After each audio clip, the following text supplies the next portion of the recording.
বিয়ে আমার সুন্নত। যে আমার সুন্নত থেকে বিমুখ থাকবে সে আমার উম্মতের দলভুক্ত নয়। নবী রাসূলদের সুন্নত। তিরমিজি শরীফে বলা হয়েছে 4টি বস্তু সব নবী রাসূলদের সুন্নত। 1. আল হায়াউ, লজ্জাশীলতা। প্রত্যেক নবী রাসূল লজ্জাশীল ছিলেন।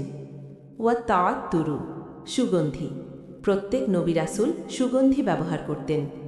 ওয়া সিওয়াকু, মিসওয়াক। সব নবী রাসূল মিসওয়াক করতেন। এবং ওয়ান নিকাহু, বিয়ে। প্রত্যেক নবী রাসূলই দাম্পত্য জীবন গড়ে তুলেছিলেন।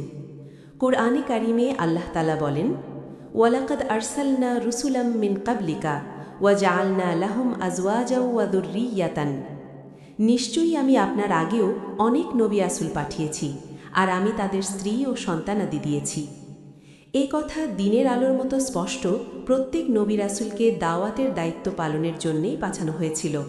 তারা সৃষ্টিজীবকে স্রষ্টার সাথে মিলিয়ে দিতেন, কিন্তু স্ত্রী ও সন্তানাদি তাদের এই দায়িত্ব পালনে কোনো বাধা সৃষ্টি করত না। যেন এ কথা সুদৃঢ় করে দেওয়া হয়েছে, দাম্পত্য জীবন থেকে বিচ্ছিন্ন থাকা মানে জীবনের মূল স্রোতধারা থেকে বিচ্ছিন্ন থাকা। বিয়ে অর্ধেক ঈমান। মানুষের জীবনে বিয়ের গুরুত্ব এতই বেশি, হাদিসে বিয়েকে অর্ধেক ঈমান বলা হয়েছে। রাসূল সাল্লাল্লাহু আলাইহি ওয়াসাল্লাম বলেন, আন নিকাহু নিসফুল ঈমান, বিয়ে ঈমানের অর্ধেক।